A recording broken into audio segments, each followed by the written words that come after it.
Hi, this is Jason Tabor, Fathom Realty, NNRES. You mentioned a term before, a nobody, but spelled K-N-O-W. What in the world is a nobody? Well, it started off with it is a derogatory term in my world. It's someone who knows everything and anyone. We all know that one or two people, and I don't know how they have any friends. But, with the advent of this, it's pretty easy now to say, oh yeah, I'm an expert on this. Here's the issue with that. Your search engine is giving you a set of ranking type pieces of information. I guarantee mine is different than yours. That neighbor down the block has a different set of the first 10 responses in that. It's going to be completely different than ours. So how do you know that you're getting valid intel?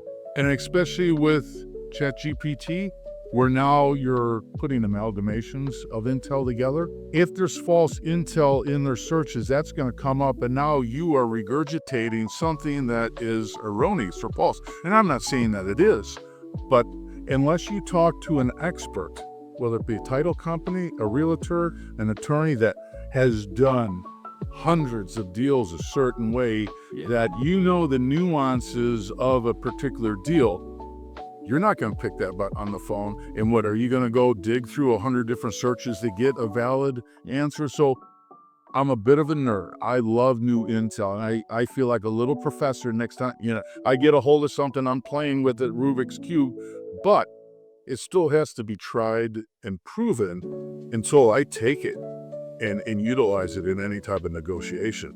Because it sounds like what you're talking about is I may be able to, if I'm a novice or I'm just a seller in the marketplace and I Google whatever, and I have of these 10 responses, maybe the third one's the most important to me. It sounds more like what you're talking about is that experience versus what I can find on a Google search. Fair. Oh, and I've got an example to back it up. If you Google rent to own, every single one of them talks about rent credits. Absolutely not. You better have an attorney involved, because if you start getting involved in rent credits, you're tap dancing on the Dodd-Frank.